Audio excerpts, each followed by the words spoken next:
une demi-heure pour refaire le monde, je crois que c'est le challenge. Il se dit qu'un vieil homme racontait une histoire, on ne sait pas trop quand, on ne sait pas trop où. Cette histoire parlait d'humains, des animaux. Les humains sont des animaux qui vont aux toilettes, qui à midi et demi vont aller manger parce que nous sommes régis par les lois de la vie. Ça va tout arrêter, manger. Était autour d'un feu.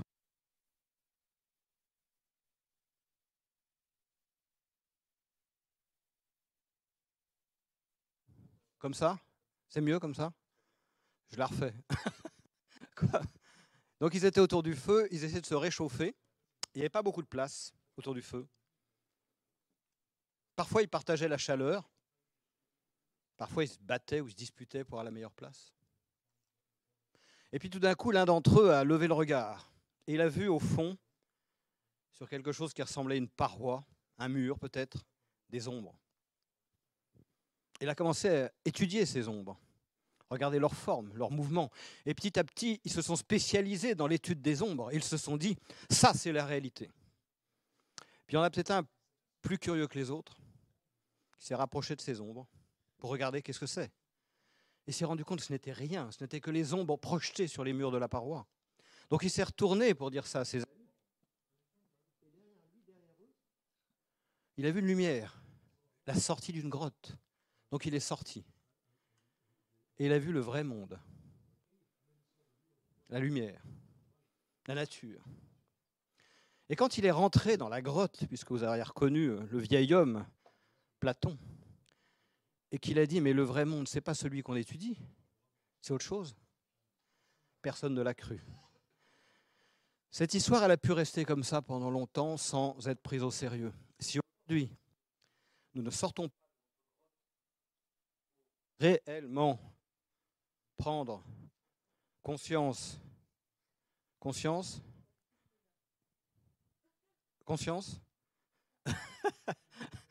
du vrai monde, on est cuit. Qui peut nous aider à prendre conscience? Comme je n'ai qu'une demi-heure, je vais volontairement être provoquant et aller à l'essentiel. La notion de peuple autochtone n'existe pas. C'est une création de l'esprit. C'est une création du moderne, du civilisé pour classifier, pour ranger dans un espace les emmerdeurs, les empêcheurs de se développer en rond. 23 ans de lutte pour arriver à quoi? À ce que des hommes et des femmes dans leurs bureaux acceptent, tolèrent quelque chose qui n'a strictement aucun effet sur le terrain, globalement. Ce n'est pas le problème. C'est fini, ça. C'est le XXe siècle, c'est terminé. Si on ne passe pas rapidement à autre chose, vous arriverez dans des salles vides pour parler devant des gens qui ne vous écouteront pas. Ceux qu'on a appelés donc autochtones, primitifs, archaïques, sous-développés, j'en passe et des meilleurs, qui vous montrent bien le regard que nous, les modernes, les civilisés, avons porté sur eux, porteraient peut-être la réponse à nos problèmes de modernes. Formidable retournement de paradigme, où le Nord, dans son arrogance incroyable, va dire « nous allons vous aider, vous, les pays sous-développés, nous allons concéder, après 23 ans de négociations, un petit tabouret sur le coin de la table. » Ce regard arrogant du Nord sur le Sud est peut-être, et ce serait notre chance, en train de se retourner. Et si le Sud, et si ces sociétés qu'on avait appelées autochtones ne portaient pas, non pas la réponse, mais le germe d'une pensée qui pourrait décoloniser nos imaginaires et nous aider à retrouver une alliance avec la nature et le vivant. Nous sommes vivants, nous respirons, nous allons aux toilettes, nous mangeons, nous rêvons avec les étoiles. Et a priori, qu'on soit Kogi, Dogon ou Breton, on fait tous des câlins pareils, je crois. Non? Arrêtez-moi si je dis une bêtise. Donc nous sommes une grande famille d'humains embarqués sur le même bateau. Mais ces sociétés ont gardé quelque chose, un trésor, qui pourrait peut-être nous être utile. Il ne reste plus qu'un quart d'heure, donc ça va être chaud. Pour illustrer, parce qu'il y a beaucoup de sociétés dites autochtones ou traditionnelles, on part en Colombie. On va dans le nord de la Colombie, dans une montagne qui s'appelle la Sierra de Sainte-Marthe, la plus haute montagne du monde en bordure de mer. C'est sans doute ce qui a protégé ses habitants, parce qu'elle est relativement difficile d'accès. Petit mot sur le premier contact, quand même. Arrêtons-nous 5 minutes. Catastrophique, évidemment. On proposait à des gens qui étaient dans des prisons en Espagne d'embarquer sur des navires, traverser la mer, on n'était pas trop sûr de ce qu'il y avait derrière, et on débarque sur ces nouvelles terres pour s'enrichir. Le monsieur qui débarque au pied de cette montagne en 1524 était notaire. Il avait acheté sa charge près de la reine de Castille pour aller piller le Nouveau Monde. Mais il était notaire, il avait un peu d'éducation. Et donc il s'est dit, il vaut mieux avoir de bonnes relations avec ces gens-là, ne serait-ce que pour manger et comprendre comment ça se passe. Sauf que les autres qui étaient arrivés avec lui, là, ils ne voyaient pas ça du tout d'un bon oeil. Donc ils ont rapidement assassiné ce notaire, cet empêcheur de piller tranquille, pour s'adonner à ce qu'on a tous entendu. Malheureusement, heureusement, on ne l'a pas connu, mais piller. Pourquoi je vous ai mis cette image? Regardez, on voit la puissance conquérante et on voit les pauvres petits loulous derrière, terrorisés derrière les arbres. En fait, c'est une non-rencontre entre quoi et quoi? Pouvoir masculin, c'était souvent des hommes, évidemment, qui allaient là-bas. Héréditaire. On était prince, de fils en fils plutôt, voilà, on se transmettait la charge. Pouvoir vertical de domination. Ce pouvoir vertical de domination, il se voyait dans quoi? Il se voyait dans les villes, la structuration des villes. Et ceux qui connaissent un peu l'Amérique du Sud, les villes espagnoles, les témoignages de la colonisation sont calle, carrera, cuadrada, control, para manejar, pour contrôler. C'était une vision du contrôle de la domination et de l'exploitation verticale, masculine. Je ne dis pas que les hommes, je dis masculine. Sans les idéaliser, il n'y avait pas du tout des villes comme ça de l'autre côté. C'est des villes qui épousaient les territoires, qui étaient en lien avec le lieu, avec l'esprit du lieu. Pas de chefs verticaux, un pouvoir matrilinéaire, comme ça a été évoqué tout à l'heure, des décisions, rien à voir.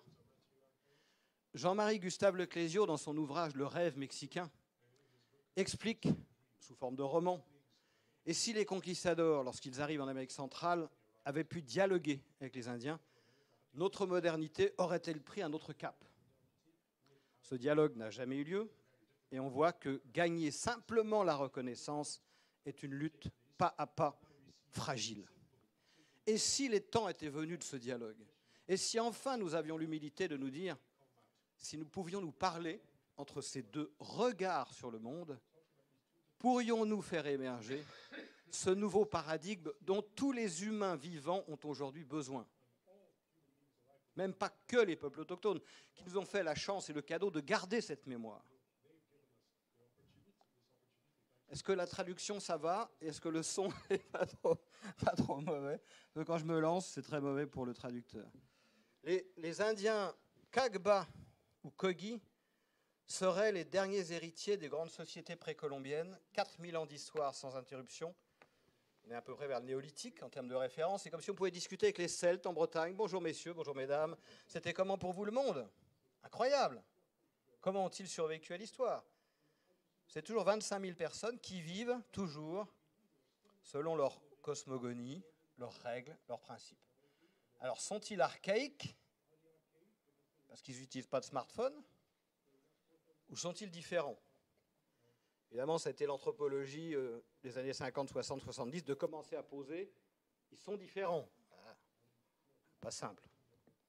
Je les rencontre parce que jeune, j'ai fait ce qu'on appelle des grandes écoles. Et dans ces grandes écoles, on vous explique.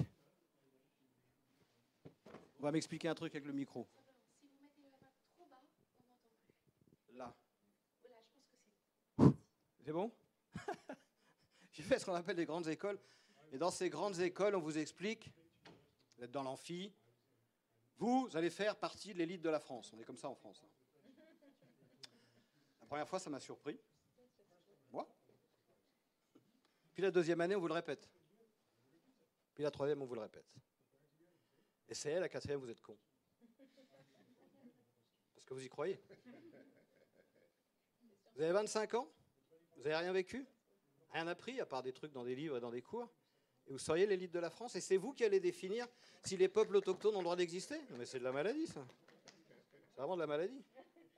Donc l'élite de la France se retrouve chez les Kogi. Il se trouve que j'étais guide de montagne par ailleurs dans une autre vie. Donc j'avais emmené un groupe, et j'ai eu ce qu'on appelle un œdème pulmonaire, de l'eau dans les poumons, plus d'oxygène dans le sang. Donc j'étais mourant dans cette montagne, et ces fameux autochtones, primitifs, sous-développés m'ont ramassé, m'ont soigné, m'ont sauvé la vie. C'est comme ça que je les ai rencontrés.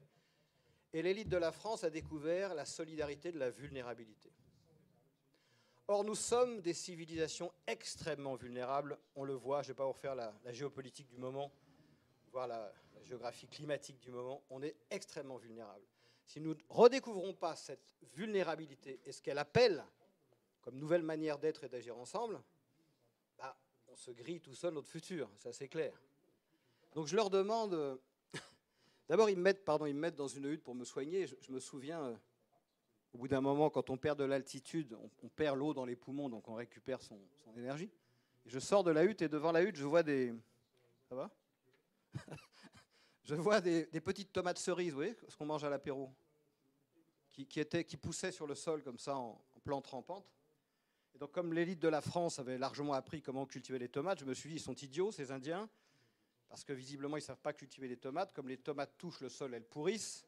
Donc me voilà parti dans la forêt à couper des tuteurs et à redresser les 30 plants de tomates devant la hutte. Voilà, toute la journée, content. Arrivent les Kogi en fin de journée, ce sont des agriculteurs gentils qui me regardent. Il y en a un qui dit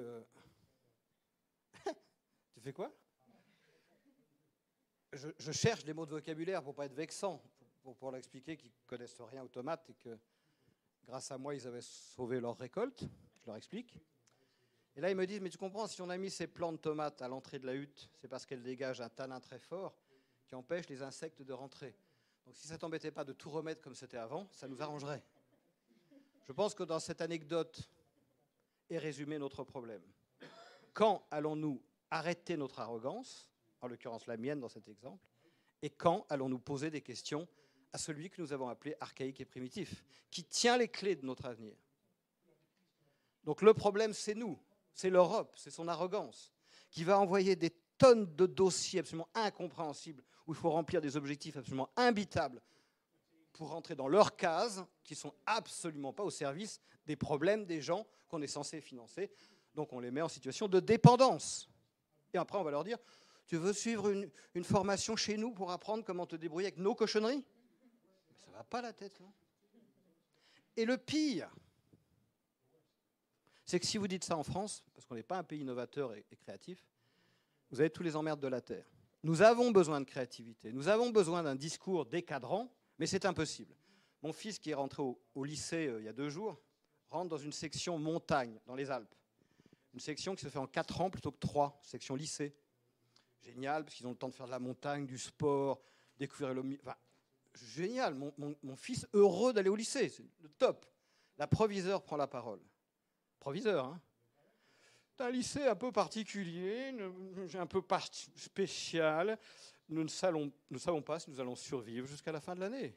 Mais mon droit de réserve m'interdit de vous en dire plus. Voilà une école et un lycée qui plaît aux jeunes, qui a 100% de réussite au bac, avec des jeunes heureux. Nous ne savons pas si nous allons rester jusqu'à la fin de l'année. Ça, c'est le problème. C'est nous le problème. Pas eux. Pas eux. Donc je les rencontre et je leur dis qu'est-ce que je peux faire pour vous remercier, c'est sympa. Ils m'ont sauvé la vie. Ils m'expliquent leur montagne. Je ne vais pas vous faire la liste. Hein. Paramilitaires, routes, déforestation, violence, enfin bref.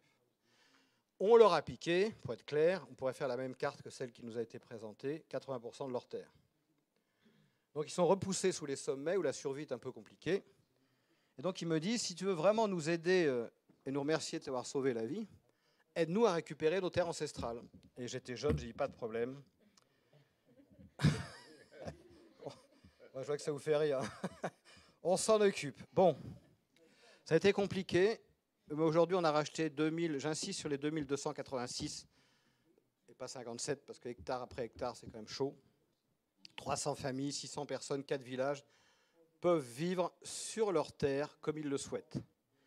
Et quand ils vivent sur leur terre comme ils le souhaitent, la forêt repousse, les cours d'eau reviennent, les oiseaux reviennent, et quelque part la paix revient.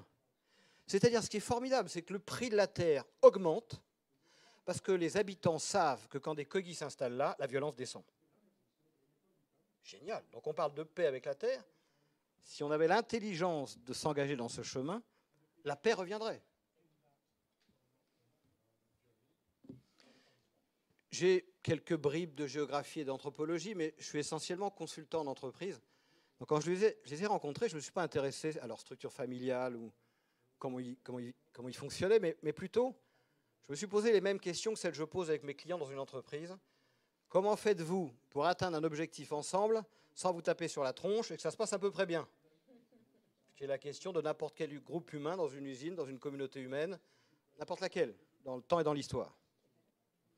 Et je me suis demandé, ont-ils des réponses, un peu comme ça nous a été présenté sur la Confédération, à ces questions qui sont humaines, qui ne sont pas autochtones, elles sont humaines. Donner du sens, décider, piloter un projet, enfin, on a tous ces questions-là. Sauf qu'ils ont peut-être des réponses rigolotes. Pourquoi? Parce que nous avons investi dans l'illusion du progrès de la matière. Ah, ça, on est très fort. On peut aller prendre un café à 8000 mètres d'altitude dans un avion, on est balèze, et c'est vrai, ce n'est pas une moquerie. Par contre, nous n'avons rien investi, absolument rien, dans comment savoir vivre ensemble, sans se taper sur la tronche. Et c'est peut-être là qu'ils ont plus investi que nous. C'est peut-être là qu'il y aura un dialogue à établir. Alors, je ne vais pas vous passer tout en revue, ce serait très long. C'est un long travail que je fais depuis 20 ans, d'aller regarder comment il fonctionne et en quoi c'est universel et non pas lié à une culture. Mais je vous en ai pris deux quand même, deux petits exemples. On parle beaucoup aujourd'hui d'entreprises à mission, les raisons d'être. Je dis, tiens, et les Kogis, là, ils ont une mission, ils ont une raison d'être. J'en ai trouvé deux. La première, c'est soigner la terre. Ça vous paraît con, ça? Ah, dites-moi. Hein. Feedback léger. Hein. Vous êtes là? Ouais. Soigner la terre pour que vous compreniez bien la révolution que ça pourrait représenter. Si on avait pas ça d'humilité, ça, c'est pas beaucoup. Hein. Ça, c'est une image que vous pourriez prendre en photo si vous allez là-bas. Je vais vous montrer la même image vue par eux, par les chamans Kogis. Voilà la même image. Ça, c'est quoi? Quand je vous regarde, vous, là, je vois de la peau, des yeux, un nez, une bouche, voilà, un corps avec des vêtements dessus. Est-ce que je vois le système sanguin? Non. Le système ventilatoire? Non plus. Le système nerveux? Non plus. Le système énergétique, pour ceux qui pensent que ça existe? Non plus. Est-ce qu'ils ne sont pas là? Si. C'est même grâce à ces systèmes-là que vous êtes vivants. Pour les Kogis, un territoire fonctionne pareil. Toutes ces trames que vous voyez, les cours d'eau, les flux magnétiques, pour ceux qui s'y intéressent, les déplacements des animaux, l'impact des étoiles, c'est ça qui forge la force et l'identité du territoire. Donc soigner la terre, c'est conscientiser que le corps humain marche comme le territoire. Et ça, ce n'est pas autochtone. C'est autochtone au sens qu'ils en ont gardé la mémoire. C'est notre survie qui passe par là.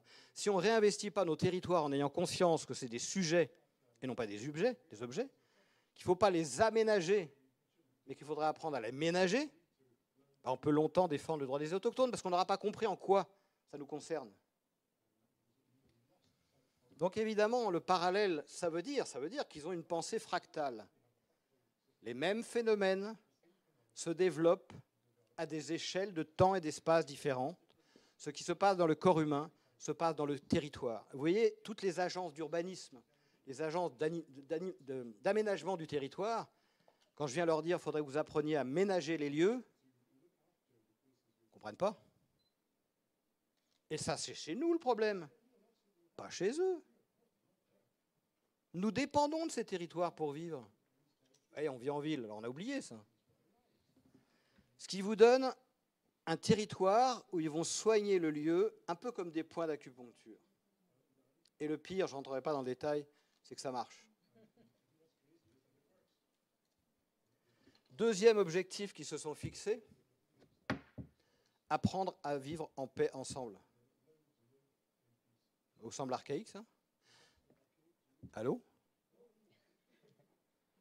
À l'époque qu'on traverse aujourd'hui, voilà une société qui consacre du temps, de l'énergie et des enseignements pour apprendre à ces jeunes que l'altérité est une chance, que dans un écosystème, un lilas qui discute avec un cerisier, qui discute avec un pêcher, qui discute avec une limace, qui discute avec un escargot, hein, c'est la vie. Où est-ce qu'on apprend ça à l'université? Tout ce que je suis en train de vous dire, dont dépend notre survie, on l'apprend nulle part. Ça vous semble archaïque, une société qui consacre du temps pour soigner la terre dont nous sommes issus, de laquelle nous dépendons, et pour apprendre à éviter de se taper sur la tronche quand on n'est pas d'accord? Je ne ferai pas de référence malencontreuse à l'Assemblée nationale et à ceux qui nous y représentent. En France, où ils se disputent, s'il faut être en tongs ou en cravate. Je caricature à peine. On va passer sur le détail de comment ils s'organisent pour les réunions, mais c'est fascinant. Pour moi, c'est à l'avant-garde de comment les sociétés humaines auraient besoin de fonctionner, mais comme ça vient de mecs en pyjama, on n'y croit pas. Je vais m'arrêter un instant sur leur manager, leur chaman, même si le mot ne convient pas. 18 ans de formation dans le noir. Ils sont formés de la naissance à plus de 18 ans dans l'obscurité. Parce que ce n'est que de l'ombre et de l'obscurité que peut venir la lumière. Quand on rentre là-dedans, on se dit oh, de quoi il parle. Mais parce que nous sommes tous des êtres d'ombre obscurs, avec des parties de nous-mêmes. Rappelez-vous, je crois que c'est, je sais plus si c'est Baudelaire ou Rimbaud, je confonds toujours. Moi est autre. Vous connaissez cette phrase? Moi est autre, ça vous parle? Le moi rationnel, là, il est habité par plein de trucs derrière qui fonctionnent n'importe comment. Non, je suis tout seul à penser ça? Oh la vache. Alors les bouddhistes zen, ils vont vous dire tu n'es pas Émilie, c'est pour ça que tu es Émilie. Je vous laisse ça, on reprendra ça au déjeuner. Hein. Toujours est-il, on a une part de nous-mêmes qu'on ne connaît pas, qui nous agite, qui nous agit à l'insu de nos pleins grés, comme disait un cycliste français célèbre. Viringue, je crois. Au bout de 18 ans dans le noir, ils sortent pour exercer leur métier de chaman. Ils ne sont pas chamans, ils démarrent leur métier de chaman. Pourquoi dans le noir et pourquoi 18 ans? L'enseignement pourrait passer par 4 plans. Le mental, ça on connaît bien, on en est farci, ça va. Le corps, un peu moins. La qualité d'être en lien, ça on n'apprend jamais ça. Imaginez une seconde que dans une université, liberté, égalité, fraternité, on travaille la fraternité. Tiens, qu'est-ce que ça veut dire entre les élèves, la fraternité, puisque c'est marqué partout? Entre les enseignants, hein, ça veut dire quoi? Donc on fait rentrer des jeunes dans des lieux où on leur raconte des crasses sur ce qui a marqué à l'entrée du lieu. Quand même. Vous me suivez là? Non, ça n'a pas l'air. Si, ça va? Ça va? J'en vois qui dorment, ça m'inquiète.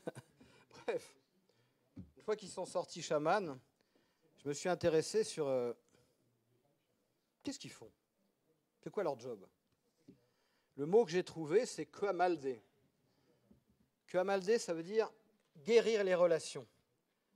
Si on guérit les relations, essayez de regarder dans vos propres vies personnelles combien de temps vous passez à dire « Oh, le connard !»« Ah, l'enfoiré !»« Ah, le salaud !» Enfin bref, à nourrir des relations ou au contraire être « Tu m'as piqué mon truc, tu m'as piqué mon machin, gna gna gna gna gna. » Voilà, à nourrir des relations de piètre qualité qui nous bouffent la tête, quoi. Donc soigner les relations, Nietzsche appelait ça travailler le oui difficile. Bien sûr que la vie est difficile. Bien sûr qu'il y a des situations qui sont complexes. 23 ans pour avoir l'autodétermination, il a dû falloir le travailler, le oui difficile. Et on y retourne, et on y retourne, et on y retourne. Oui à la vie, y compris dans ses aspects difficiles. Pourquoi ça se passe dans le noir? Parce que pour les Kogi, et nombre de traditions, de vraies traditions, il y a toujours Jean-Marie Gustave Leclésio qui disait « On ne naît pas indien, on le devient. » On ne naît pas indien, on le devient.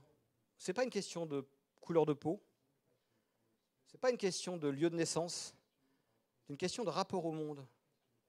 Combien de temps dans votre agenda avez-vous passé plus de 2 jours dans la nature? Je vous écoute. Combien de temps? Ah, il y en a un.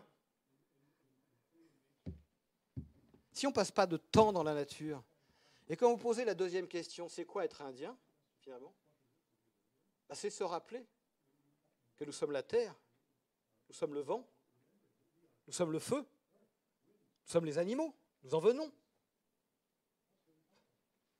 Donc ce n'est pas une question de naissance. Vous avez parfois des gens qui ont l'aspect indien mais qui ont complètement oublié d'où ils venaient. Il y a des fois des gens qui n'ont pas de naissance légitime mais qui ont un tel rapport à la nature. Un paysan breton quelque part qui connaît la nature par cœur sera peut-être plus indien qu'un indien qui a la couleur de peau mais qui a oublié d'où il venait. Donc c'est une posture au monde. Et cette posture au monde, la modernité nous challenge pour la retrouver. Non pas pour revenir en arrière, ça n'a pas de sens. Pour inventer un nouveau présent qui redialogue entre ces deux visions, la transformation de la matière et l'être au monde. Donc les chamans estiment que l'essentiel de l'éducation se fait là. Là, c'est quoi? C'est le ventre de la maman. Je surveille si le micro est toujours au bon endroit. Et je vois qu'il se tâte le ventre, donc c'est bon signe.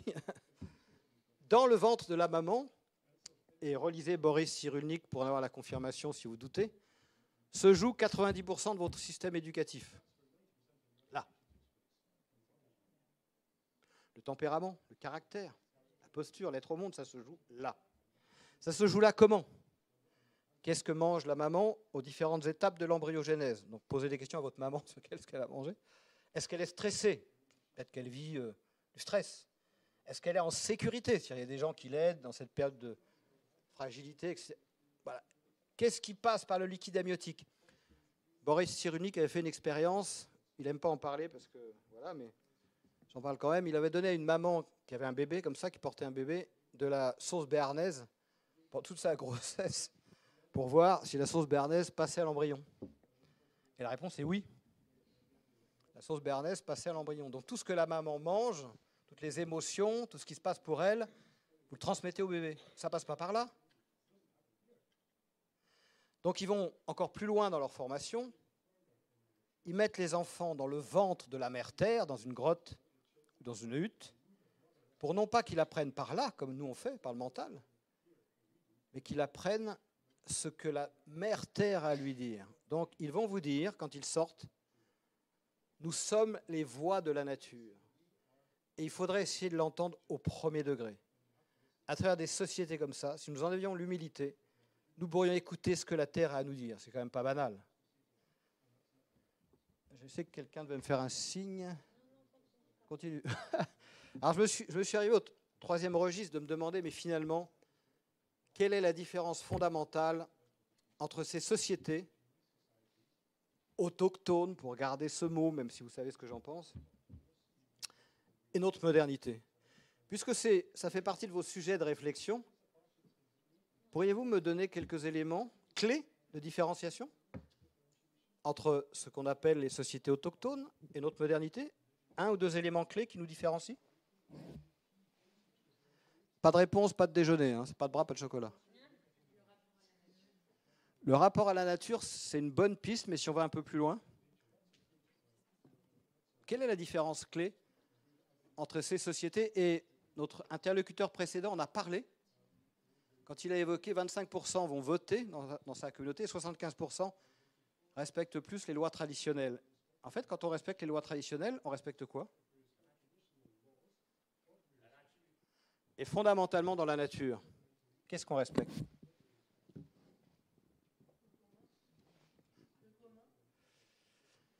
On va regarder la différence fondamentale, vous avez raison, c'est la loi. Qui décide et comment est-ce possible qu'un groupe d'humains ait osé décider, lui tout seul, des lois qui s'appliquaient à d'autres humains et qui s'imposaient aux vivants? C'est ça la situation. Quelques hommes, plus des hommes que des femmes, décident d'imposer leurs lois à d'autres humains et aux vivants, au risque de la destruction. C'est ça la situation. Oui ou non?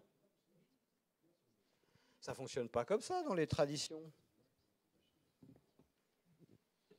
Quels sont les principes qui font que vous êtes vivant? Arrêtez de respirer 4 minutes. Vous êtes mort. Arrêtez d'aller aux toilettes 4 minutes. Allez, pendant 3-4 fois, vous arrêtez, vous retenez.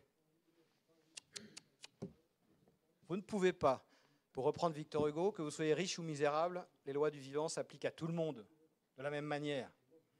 Et nous sommes entrés dans ce paradoxe hallucinant de défendre becs et ongles, de former des gens, de vous former pour apprendre des lois qui détruisent la nature et de créer des vagues commissions infernales dans lesquelles on n'a pas le droit de rentrer pour obtenir un strapontin qui ne servira à rien. C'est fini ça. Ça n'existe plus. Il faut arrêter. Merci, vous y mettez le ton, c'est gentil. C'est cette phrase de Michel Serres qui résume pour moi toute la problématique. C'était un philosophe qui est décédé il y a 2 ans, je crois maintenant, et qui avait de la malice dans les yeux. Il ne jugeait pas. Il aurait dit « Nous sommes le monde. Moi, Eric, vous fonctionnez exactement comme l'écureuil dehors, s'il en reste encore un, comme l'arbre, comme la nature. On a les mêmes lois. Nous sommes le monde. Nous fonctionnons comme le monde. Et nous l'avons oublié. On se concentre sur les ombres de la caverne de Platon. Il faudrait remettre la nature et le monde dans nos pensées, dans nos cœurs et dans nos actes. C'est l'unique challenge que nous avons aujourd'hui, qu'on soit autochtone ou urbain, parce qu'on respire tous, on mange tous, on est tous pareils. Avantage, les autochtones n'ont peut-être pas perdu cette conscience du vivant. J'accélère. Aujourd'hui, on est confronté à quoi? Nous avons 5 paradigmes dominants. Un paradigme, c'est un système de croyance. On continue comme avant. Je ne vois pas le problème. No problème. Et c'est ce qu'on fait tous. Moi, le premier. Je continue à me remettre au boulot comme si de rien n'était. On continue comme avant. Oh. On va bien voir où ça nous emmène. On passe au vert. En France, c'est le problème de tous les maires écologistes. Strasbourg, Bordeaux, Poitiers, enfin bref. Ok, vous êtes maire écolo. Premièrement, est-ce que votre ville est bien gérée? Au mieux, vous avez 10% de marge d'investissement, ce qui n'est pas énorme pour faire quelque chose, mais admettons. Et deuxièmement, vous faites quoi? Vous rallongez la ligne de tramway? Vous mettez du bio dans les cantines? Vous enlevez les pubs? Vous faites un peu plus de participatif? Au mieux, vous rendez plus propres les cochonneries d'avant. C'est tout. Donc c'est pas là qu'on aura la réponse. Puis il suffit de regarder et d'écouter les discours de nos amis pour comprendre que ça ne viendra pas de là. Innovation technologique, on va se promener dans l'espace, on met l'accélérateur sur l'énergie solaire, on va mettre des par soleil pour arrêter le... Ça va pas la tête, non? Et en plus, on a... Alors ça, c'est les gamins qui jouent au train électrique. Ils ont jamais arrêté. Ils avaient le train électrique à 10 ans. Et ils sont passés à des gros jouets mécaniques. Mais ça marche pareil dans la tête. Donc c'est pas là que ça va se situer. C'est pas une posture contre la technologie. C'est une posture de dire, c'est pas ça qui va nous résoudre le problème. Vous voyez la différence? Décroissance et collapsologie, il y a sans doute du vrai. Mais c'est pas fun, hein.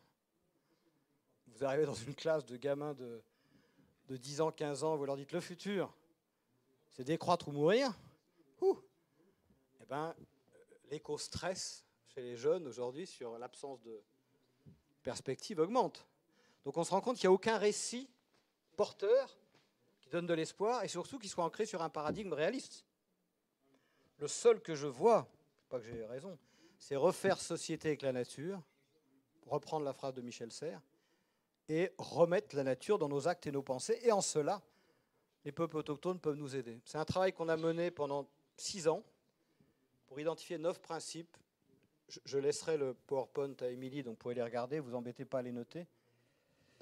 Voilà, qui sont des principes sur lesquels on ne peut pas discuter. Ils font de la vie. Donc il faut, si on n'arrive pas à les remettre dans nos organisations, dans nos territoires, dans nos modes de fonctionnement, on est mort, parce qu'on ne peut pas... Une fois, il y a un Kogi qui a demandé à un scientifique, mais vous voulez vraiment vous battre contre le soleil? Et vous croyez que c'est le soleil qui va perdre?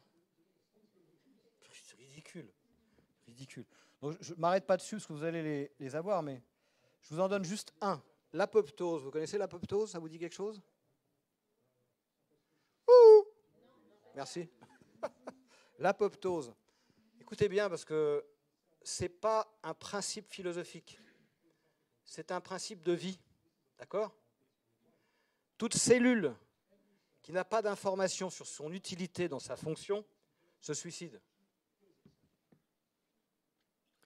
Toute cellule qui n'a pas les bonnes informations sur à quoi elle sert dans sa fonction se suicide. Sous-entendu, la communication n'est pas une règle morale pour faire chic, parce que c'est bien de communiquer. C'est vital pour la vie. Nous sommes des êtres de communication. Donc, est-ce que j'ai bien pris la peine de donner la bonne information à la bonne personne, au bon moment, et est-ce qu'il l'a comprise? Ça, c'est vital. Ce n'est pas moral, c'est vital. Voilà, je ne rentrerai pas dans le détail, parce qu'on n'a pas le temps de les faire tous. Dernière petite chose. Ça a été la première étape d'identifier ces 9 principes pour donner un peu du concret à ce nouveau paradigme, qui pour la première fois serait issu d'un dialogue enfin respectueux avec ces sociétés, enfin, et qui inverserait le paradigme. Deuxième chose qu'on s'est posée comme question, parce que les modernes, les civilisés ont besoin de preuves pour croire. On n'a pas de preuves, on ne croit pas. On a invité des Kogi, 3 chamans dans la Drôme, et on leur a dit, dans la Drôme, en France, c'est moi, ils n'étaient jamais sortis de leur montagne, ils ne savaient pas si la France, ça se mangeait, ce que c'était. On leur a dit, promenez-vous dans la Drôme et faites-nous un diagnostic de santé territoriale, avec vos outils à vous, d'un territoire que vous ne connaissez pas. Ce n'est pas la même géologie, ce n'est pas les mêmes écosystèmes, ils ne sont jamais venus. La question était, est-ce que leurs savoirs sont universels ou liés à une culture ou à un lieu géographique? Et ils sont partis dans la montagne, faire leur truc pendant une semaine. Et on a demandé à 20 scientifiques, naturalistes, biologistes, médecins, musiciens aussi, partez dans la Drôme, allez vous promener comme les Kogi et faites-nous à votre sauce, à votre manière, et après j'ai fini, un diagnostic de santé territoriale du même territoire. C'est la première fois que nous respections un minimum ces sociétés. Ce sont des sociétés de parole collective. Or, on leur demande de parler à un micro en individuel. Ce sont des sociétés qui tirent leur légitimité de la nature. On leur demande de venir dans des salles carrées, climatisées. Pour la première fois, on les accueillait en nature et en collectif. Le dialogue a été assez rigolo. Je vous fais deux petites illustrations rapides. À un moment, il y a un Kogi qui demande aux géologues, on était sous le Vercors, les falaises du Vercors, des roches sédimentaires, c'est quoi l'histoire de la création de ces roches? Le géologue y va pour une explication. Super. Le Kogi relève la main et dit, ok, ça c'est 200 millions d'années, mais avant c'était comment? Le géologue repart pour 4 milliards et je ne sais pas combien de millions d'années. Et là, le Kogi relève la main et dit, c'est exact, c'est comme ça que ça s'est passé. Et l'autre, il en a, mais comment tu sais ça, toi?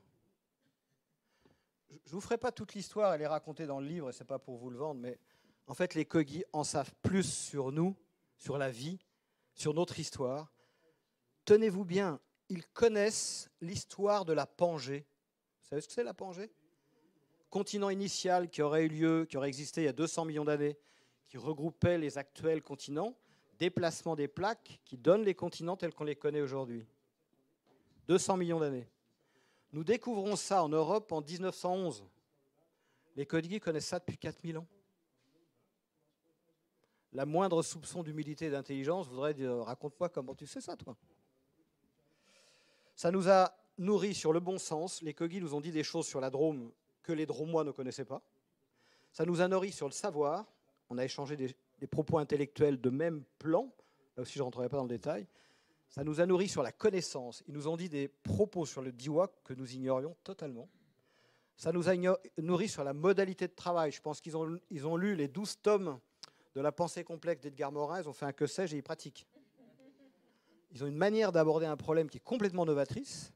Ça nous a nourris sur la posture. Ils ont une posture gratuite. Pas de bourse à obtenir, pas de budget, pas d'article, pas de tête, rien. Leur parole est gratuite. Je ne dis pas qu'elle est exacte. Je dis qu'elle est gratuite. Et dans l'époque qui est la nôtre, une parole gratuite, c'est intéressant. Et surtout, ça nous a nourris sur une histoire de comment la vie s'est créée sur Terre. Personne n'en sait rien. Il y a 6 théories qui se battent en duel. Pourquoi pas en étudier une 7e?